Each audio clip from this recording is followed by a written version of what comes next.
Razavan if IFL TV in association with MTK Global. With me, the one and only, the knowledge himself, Mr. Spencer Fearon. Spencer, it's the first time I'm talking to you in 2021. Firstly, how are you? It's not the first time we've spoken in 2021. On camera. It's the first time we've spoken on camera. And may I say, I'm really happy that you've made a speedy recovery from having that virus. I'm not going to call its name because I don't want to give it no power. But seriously, you're a credit to what you do. And because of that, even more so, I'm glad that you made a speedy recovery because it's getting very peak out there, you know? No, absolutely. As always, how's the family? How are the kids? They're all blessed. So I'm grateful. You know what I mean? They're all blessed. So yeah. Spencer, before talking anything about boxing, I saw a post, or was it a story on your Instagram or Twitter about the MTK Foundation. Just let everybody know what you've kind of been up to over the last couple of weeks by feeding the homeless and obviously buying them food, etc. I've been, like I said, I'm very fortunate to MTK Global for blessing me to bless other people. So we, you know what we did on Christmas Day? Christmas Day, we did something like 600-700 meals to the homeless within South London and West London. And over the weekend, like I'll get emails from people who are going through hardship. So what I'll do, I'll actually go out and buy their shopping for them. So I did that on Friday. So I bought 10 loads of shopping for people, and I drove around their house and dropped them off shopping. And amazing, while I was out doing it, I see Joshua Whyte, and he was like, "What you doing?" I said, "This is what I'm doing now." I'm showing him come back of my car, and he sees what's in there. And the fair play to Joshua Whyte, he said, "Any help that you need, I'm doing it now. I'll come with you now." And I said, "No, you just go train." So I mean, I got a big up Joshua Whyte, he's a good guy. And what I realized is this: certain people do charitable things, and they do it to say, "Oh, look what I'm doing, look what I'm doing," right? That's the wrong sentiment, because we believe that your left hand's not meant to know what your right hand's doing. But it's obligatory for certain people who follow certain faiths, that charity is the key, you know? And life is not a line, it's a circle. So whatever you're giving to somebody, you're getting it back in tenfold, but that's not the reason why you're doing it. You're doing it because it's the right thing to do. So like I said, I'm very, very blessed to be in a position to bless other people, because, you know what I mean, one day I could be going through it. You know what I mean? Stuff for Allah, maybe that's not the case, but you never know. So we are taught in Islam that never look at somebody ahead of you, always look at somebody who's doing worse than you, so that we can even more so count your blessings. But it's not even a fact of counting your blessings, it's actually about living your blessings. I'm tired of saying this. So when you do deeds, sometimes it is very good to show what you're doing. And this is the reason why, because it influences other people to go and do good deeds. You're not doing it for the pats on the back, you're doing it to influence other people to do good deeds. And you know what I mean, there's no more of a rant for that, because like I said, I'm very thankful for MTK Global Foundation, Sandra Vaughan, you know what I mean, Bob, all the team that really helped me bless other people. You know what I mean? Because if you didn't mention it, I wouldn't mention it. So yeah. Absolutely. But Spence, you know, when you go around to these people's houses and you drop off food, what kind of reaction do you get from them? Does that fill your day? Does that give you joy just to see somebody else smile? No, because I'm not, you know what? Just do it. Don't do it for any response, because what will happen is this: you're doing it, and I'm going to be real. There was a time where I just loved the response, like I'm helping people, and to see the emotion that's evoked in them. But then even that's going to be the wrong reason for doing it. You're doing it, and I'm just being real, 100. Everyone knows I'm Muslim. I'm doing it because Allah subhanahu wa ta'ala has put that as one of the guidelines, you know what I mean, of Islam. And it's one of the pillars of Islam is the zakat, the charity. Now, charity comes in different forms. Charity could you just be a nice person to somebody. Charity comes in so many different forms. But in this time now of this pandemic, it's seriously, it's hard for certain families. It's hard. And certain people are too proud to ask for a helping hand. Certain people are going for it, or you hear that they're going for it. And you know what I mean? I thank God that the foundation is there, and that I can go and help people. You know, I'm just one person, and it's growing because other people see what I'm doing and they go out and go do it. It was like last year I went to Bricks and Soup Kitchen, and I brought a friend of mine, who's a very wealthy individual, right? Then the following year, he brings his whole family to do the same thing down at the soup kitchen. I find out the day after because people said, "Oh, blah blah blah was down there." So you see, charity is infectious if you can go and do it, but you have to do it for the real, for the true purpose. My true purpose is because I worship the Most High, and I don't care what religion you are. To help other people, you're doing God's work, right? I don't care what religion you are, to whatever you pray for, God's God. You go out and you go do something correct or decent for someone, you are actually invoking the spirit of an angel to somebody else. So go out and do good things, man. No, absolutely. Well done, and well done, obviously, to MTK Global with the foundation. Spence, we were not blessed with any boxing this month due to the British Boxing Board's decision. Matchroom have announced 5 shows. Frank Warren has announced a show. Big fight, March the 6th. It's the rematch, Dillian Whyte and Povetkin. Before we go into the fight itself, we know after Dillian's loss in August, he was wanting the rematch immediately. It was scheduled for November, then it was scheduled for January. But do you feel that it was a blessing in disguise for Dillian that it's been delayed, and by the time they get in the ring, it's going to be close to 7 months? No, I don't think it's a blessing. But it depends how you want to look at it. I mean, if you get success at anything, you can take it, say it's a blessing. And if you get something that is non-successful, take it as a blessing as well, right? But what I believe, Dillian Whyte now going into this fight, he's had longer to prepare, longer to get his mind in check. You know what I mean? And now he's working with other people in his corner. I think that's going to help him as well. You mentioned other people in the corner. Obviously, news came out last week that he's brought in Harold Knight. For those who don't know, Harold spent a long time with Manuel Stewart and also in Lennox Lewis's training team and part of his team. I know you know Lennox very, very well, but what can Harold bring to Dillian? And sometimes when you bring in new members into the team, sometimes it takes 3, 4, 5 fights before you start adapting their style or their thoughts into practice. So what can Harold bring in such a short space of time to Dillian? Well, it's not, because he's been there a little while. And I'm going to say this, right? Xavier Miller, the young man who's working in Dillian's corner, has never, he's a very, very new trainer. He's never been in that kind of spotlight before, right? But he's a young man who doesn't get nervous. You know what I mean? But what it is, and I rate him for his aptitude to the graft. He's proper on it. But because he's a young man in the game,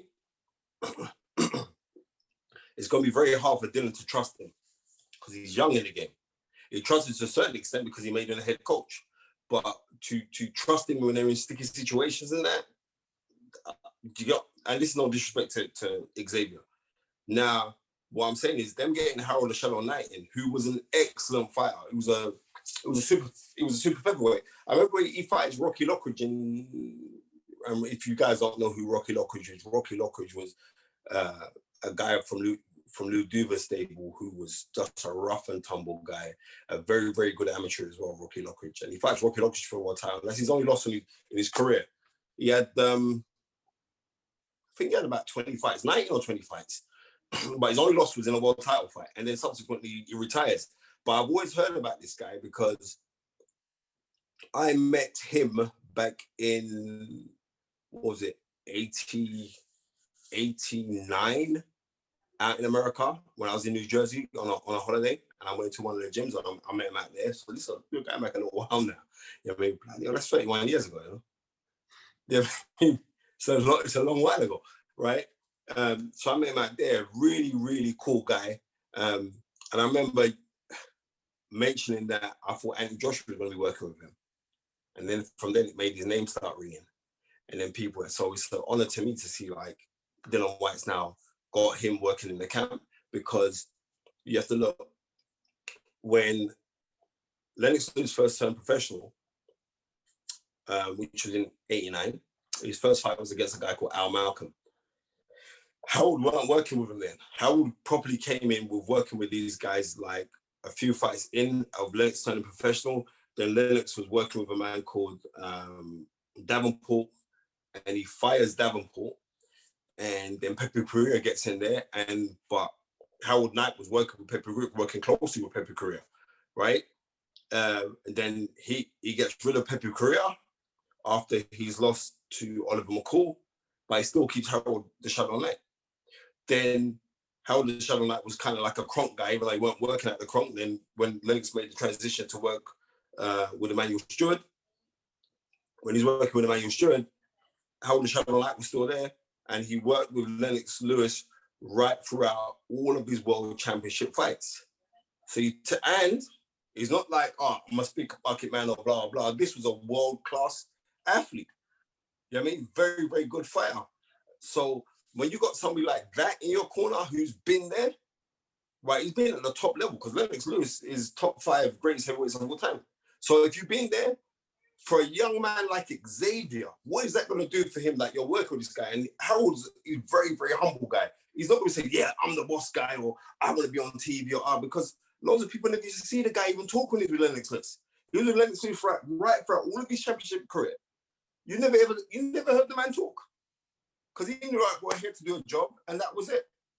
The person that was right, but what they were doing, they were whispering the things that they could see going on in the fight, and they would whisper those things out to Emmanuel Stewart. Even though Emmanuel Stewart he's a legend, his aura alone was great, right? But they still had those guys. So what has he learned? So now it's not just about you having a baton, it's about you passing it on. And you should want in your hearts of hearts, if you're a real guy, you'd want the man to, anybody who you're helping, like he's helping Xavier Miller, he'd want Xavier to surpass him. I'm telling you this now, because I know the brand.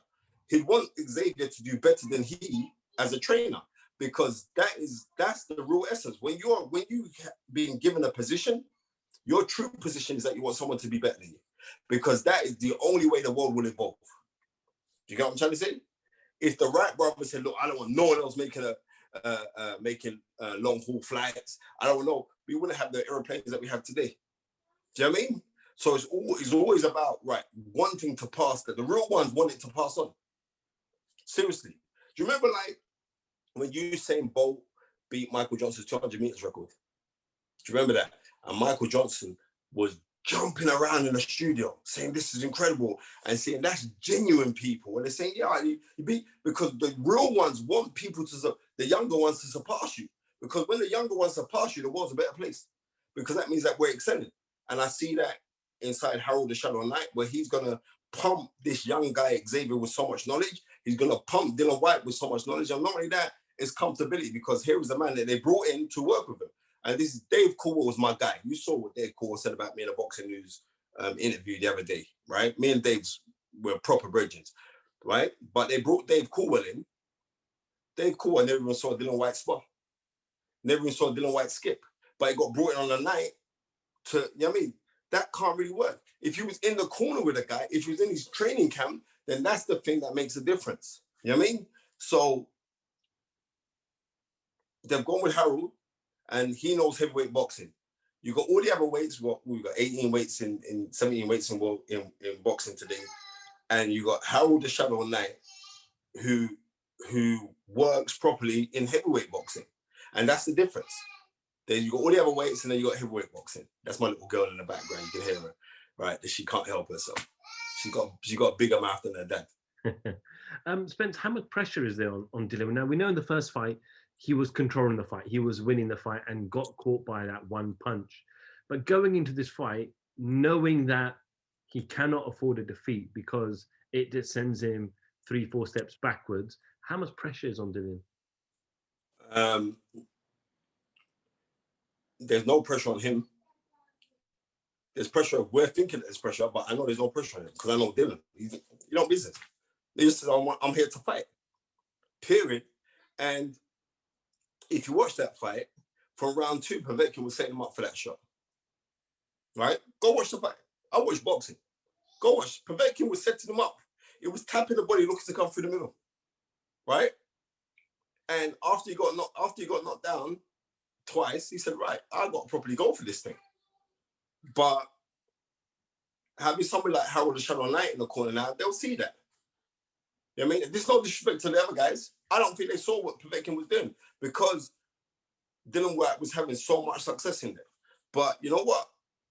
It's going to be a different fight this time out. It's going to be a different fight.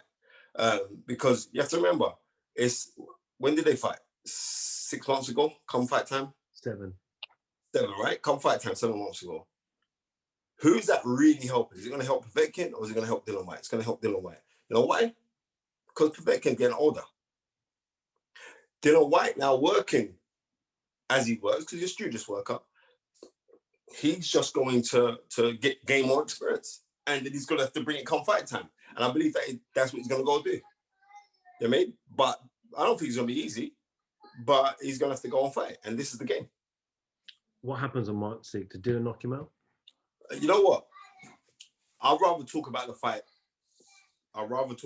When the fight's closer. I do believe Dillian Whyte's going to win.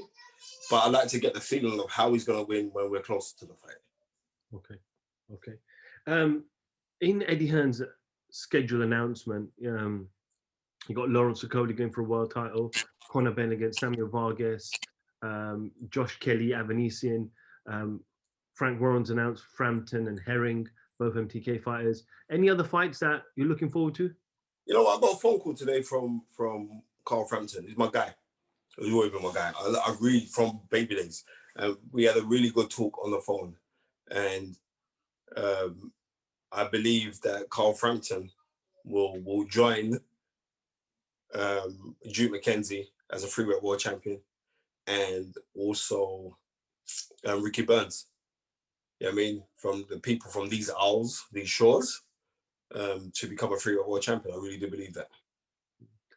A lot of talk over the last couple of days about Joshua Fury. People were a bit skeptical that whether it's actually going to happen. But from what we're hearing, Bob Arum's done an interview over the last day or so and said, we're looking to receive the first draft of the contract early next week from Eddie Hearn. Do you feel like this fight is definitely going to happen, or do you feel like they're pumping us all up, getting us excited, and it won't just happen, it'll fall apart? Something will come across, or maybe a Deontay Wilder issue, maybe. No. I believe the fight's going to happen. That is it. I believe the fight's going to happen.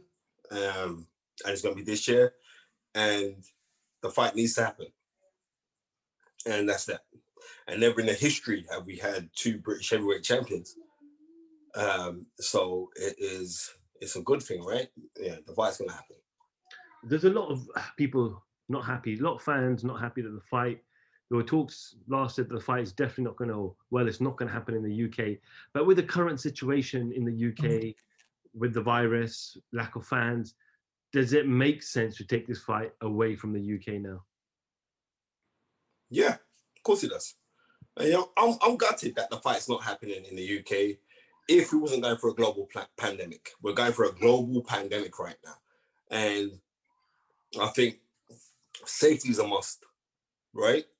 And if another country, they're talking about it going to Singapore or it going to the Middle East, yeah? Regardless of that, I think the revenue that fight would make, businesses within the area or the proximity of where the fight's going to happen in the UK, then they're all going to flourish from it. Hotels are going to flourish from it.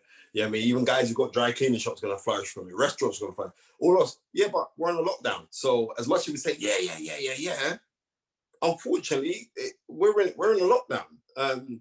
And is it going to make the fight suffer anymore? No, because everybody's going to watch it on their laptops, going to watch it on their TV screens, going to watch it. Do you know what I mean? There's going to be far more people. There's going to be far more people that watch this fight globally than the people that are going to watch it in the arena.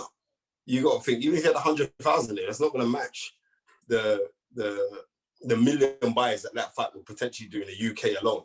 And globally, how many views? It's gonna be ridiculous. How many people are gonna buy that fight? Because it's a big, mouth-watering fight. So, as much as it's sad, and I would like to see the fight here, right? But that's for greedy, selfish reasons. They're called world heavyweight champions.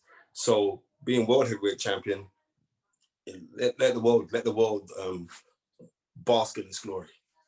We know Eddie's talked about that WBO belt, and the WBO have called the mandatory to be Usyk, and Joshua has to fight Usyk, and they were trying to find a resolution, whether that's step aside. They found it, right? Sorry? I think they found it. I believe that they've found it. I believe that Joyce and Usyk will fight for the interim WBO crown, and then the winner fights the winner, whoever is WBO champion, after Joshua and Fury get it on. But I believe that Joshua. Is that a good fight, Usyk and Joyce? Of course it is, because I think that Joyce can beat Usyk. I do. I really do. I believe that Joyce. I'll speak to Sam Jones regular. Like we'll phone and pick my brains on stuff. He's no dummy, that Sam Jones. He gets a lot of stick, but he knows where to go get information or knowledge or whatever you want to call it. He knows. We talk boxing a lot, and I like Sam Jones. He's a really cool guy. But I truly believe that Joyce would beat Usyk now.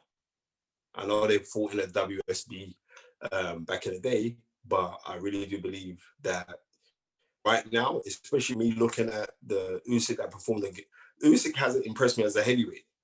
As a cruiserweight, he's been incredible, but he hasn't impressed me. He didn't impress me against Chaz Witherspoon. Was it the nephew of former two-time heavyweight champion, terrible Tim Witherspoon? He didn't impress me in that fight. And he certainly did not impress me one bit against Derek Chisora. So I see Joe Joyce impressed me greatly against Daniel Dubois. He impressed me greatly. So I believe that Joe Joyce will come out victorious. Wow. Okay. Spence, sometimes when you're great, you're great. When it's your time, it's your time. We've seen the Floyd Mayweather era. We've seen the kind of Roy Jones era, the Mike Tyson era, where you're unstoppable. We've now got someone that's called Canelo, where he's moving up weight. He's beating people at light heavyweight, coming down to super middleweight. Now, he's fighting next month, Yildirim, which is his mandatory. And he only fought in December. So he's turning around and fighting quite quickly. Now, it looks like he signed a 2-fight deal with Eddie Hearn, and it looks like Billy Joe could be in May. Can Billy Joe cause him problems? One, if not, second part of the question is there anybody in that 160, 160, or even 175 that can give Canelo problems? I think Billy Joe will give him a lot of problems because of his movement and his timing, but Billy Joe's got to be on it. I think sometimes Billy Joe has fought and it's been lackluster. But I know some things about Billy Joe. The greater the opponent is, the better Billy Joe that we're going to go and see, right? You'd have to say that Canelo will beat Billy Joe, right? But it would not be easy because Billy Joe has an incredible boxing brain, right? And unfortunately, it's so incredible that we don't even see the true Billy Joe. Yeah, maybe we saw essence of it in a David Lemieux fight, but I know Billy. He's better than that. He's actually better. I'm telling you, he's better than that. Billy Joe, if he's on point, he'd give anybody trouble, including Canelo. But I also think there's two guys I think could give Canelo problems and potentially maybe beat him. One's Billy Joe and the other one's Charlo. They're the only two that I could see out there right now that could give him any trouble, right? If he stayed at Beterbiev is very good, but I see Beterbiev get floored by Callum Johnson. So if you're getting floored by Callum Johnson isn't as timed as a Canelo. So, and also Canelo's got an incredible chin. But the two guys who I'd say, or even Bivol, I rate Bivol a lot, but you're dealing with a superstar in Canelo, and he is a superstar. And the guy that's because The guy that's going to give Canelo problems is a guy with feet and a guy that can dig with feet, because Canelo hasn't got the best feet. And we're seeing it now. You're coming in, you got straps on your knees and stuff like that. Right. When I see things like that, I'm saying a mover, and Billy Joe's a very, very good mover. So I think Billy Joe or Charlo would give him trouble. All the rest, I couldn't see nobody. That guy is special. Spence, I remember a few years ago you were on Sky Sports toe-to-toe, and you had Amir Khan sitting next to you, and you said to Amir Khan, if you don't take that Kell-Brook fight, the British fans will never forgive you. Now, it's resurfaced again, Amir Khan, Kell-Brook. Not interested. I don't want to talk about that. Big up Amir Khan anyway. Amir Khan's a cool brother. Let me just tell you this, because Amir Khan must think like I've got something against him. I have nothing against him. I have nothing against Kell-Brook. I'm just saying it as it is. At that time, you came to the UK like you was dangling carrots, but it seems like you had no intention of saying you wanted to go and fight Kell-Brook at that time. That's just me being 100, because I'm saying what everyone else is saying, right? Now, there's nowhere else for Amir Khan to kind of go and think, well, you know what, I reckon I could have. I always think that he thought in the back of his head that he could beat Kell-Brook, but I think he was scared of losing to Kell-Brook, meaning like, I'm losing to a fellow Brit. You know what I mean? I want to walk around bolting and proud. I can't do that if I lose to Kell-Brook. But I have no interest, especially now. I think Amir Khan would most really have the beating of Kell-Brook. The fight is taking too long to make. But you know what? If the fight did happen, I'd watch it. I'm not going to lie to you. But it's not something of great interest for me to say I want to go watch, because I know I said that statement about 2 years ago, right? We're now in 2021, so I have no interest whatsoever in that fight. But if it came on, I would watch it. Is it fair on the fans, Spence, because they have forked out money for both Amir Khan fights, Kell-Brook fights, pay-per-view buys, etc., and they wanted to see that fight years ago, and all of a sudden, when both are definitely past their best, Amir Khan's, I think, last performance against Billy Dibbs, someone who weighs 15, 16 pounds less than him normally, and then Kell-Brook went and fought Terence Crawford and got stopped. Is it fair on the fans? Is it unjust on the fans for that fight to happen? And a lot of people say it, and I'm going to say how it is, just cashing out. Well, if the fight happens, people buy it. Some people buy it. They'll buy it. They'll still buy it. There's interest there, but not to me. There's no interest there at all. And that's not me being disrespectful to either one of the guys. You're both done. So why would I want to go watch you guys fight now? Just being real. Yeah. Okay, Spence. Anything else you want to add before we end? I'm sure. Yes, I am. I'm actually discussing with the boxing fraternity, right? The British boxing fraternity. Whyte-Povetkin was a former British heavyweight champion, right?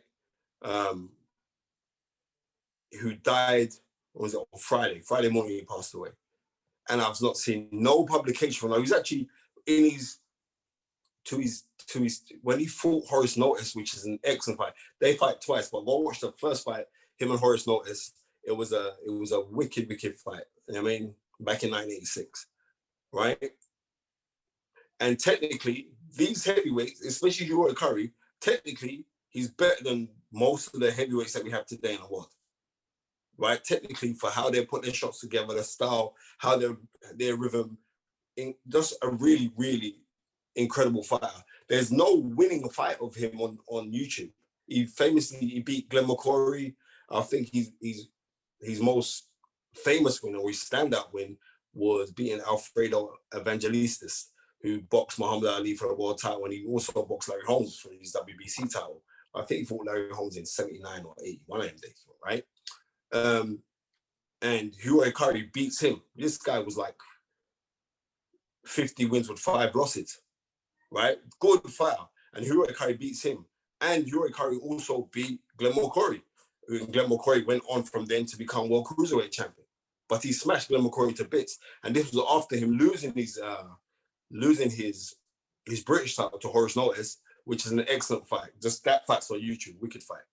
And there was a man that gave his life to boxing, right?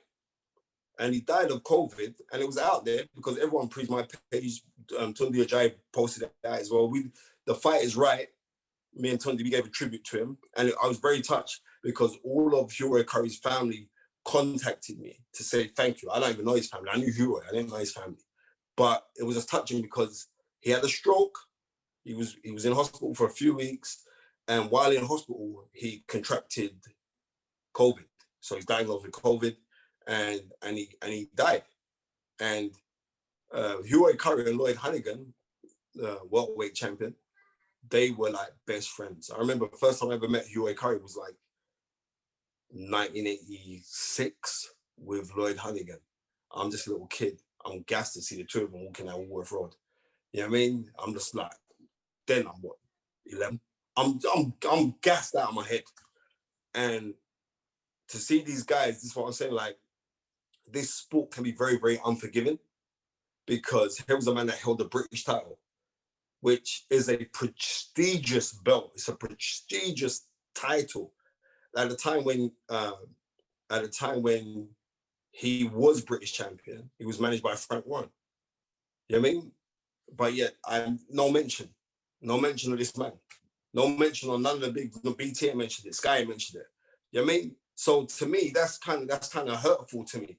But then on the same way, we did an interview, me and Tundi, with John Murray, the former British and European lightweight champion who challenged for the world title. And he was saying 3 months after him losing his world title fight, he was just down. And so he decided to go to a boxing match. So he's gone to a boxing match thinking that, you know, he's gone to a promoter at the time. I'm not going to call the promoter's name, but he asked for tickets for the fight. You'd think like, right, I'm John Murray. And the fight was in Manchester. He's a Mancunian. You think like, right, I'm going to get decent seats. So they gave me some tickets like up in the gods, right? And it's sad because you got to realize that this business can be filthy to an extent. You know what I mean? And I'm only going to keep this thing 100. People say you're only saying it because you're working and you work at the foundation. And no, I've seen what MTK Global do when they're dealing with fighters. And like fighters are not felt to feel like a piece of meat.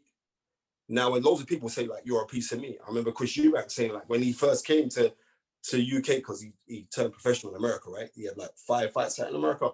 When he came back to the UK, I think that was in '88. He sat down with a certain promoter, and a certain promoter literally offered him a plate of chips as his contract. Right? So I'm just saying to every fighter, just be smart, because it seems like this game will love you when you're up there, right? But when you come down, it's like you're like your ancient history, and that's wrong. It is so wrong. Fighters are human beings. So you wonder why certain fighters have mental health issues? Do we wonder why? You know what I mean? It's like so on certain things, and it's fake. And it's fake because it is a business. And I'm saying because it is a business, I say to every young fighter, you're a piece of chewing gum. Just realize that. And what do you do when the taste of chewing gum leaves? You spit it out. So you got to be smart, express your love to your family and your dear ones, your close ones, right? But this is a business, unfortunately. And I'm saying that certain things need to be expressed more. Don't think there ain't no good people in boxing, because there are good people who manage, you train, who even promote. But why I'm saying the essentials of it, it can leave you bitter.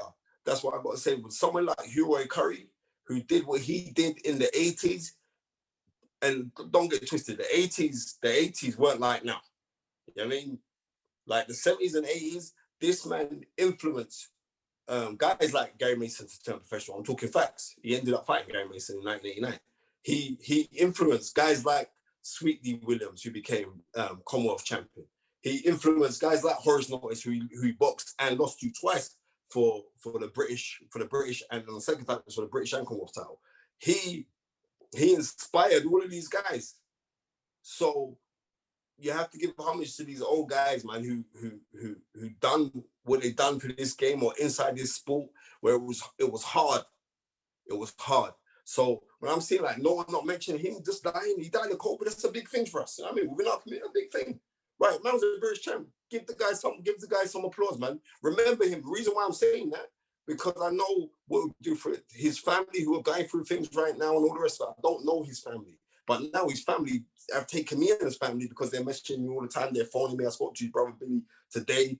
it's crazy. So, you know what I mean? Right now, everyone's going through something right now, right? But when you're in a sport that is blood, sweat, and tears, you know what I mean?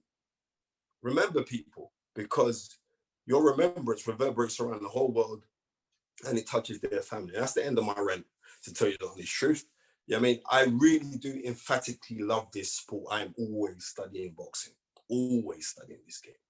But there's certain things that leave a bitter taste in your mouth, which is hurtful. And it's hurtful to me as well, because it is a sport that I emphatically love, the good and the bad side of it. But I wish there was more good than bad.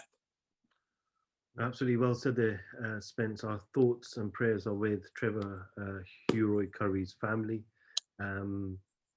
And let's just hope that the boxing world can take heed and take a lesson from this as well, because you hear of recent fighters that pass away, and you'll hear about them that are in the last 12 months or 6 months.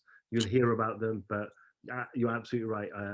I haven't heard anybody talk about Trevor's passing other than the fight is right, which got quite good numbers as well.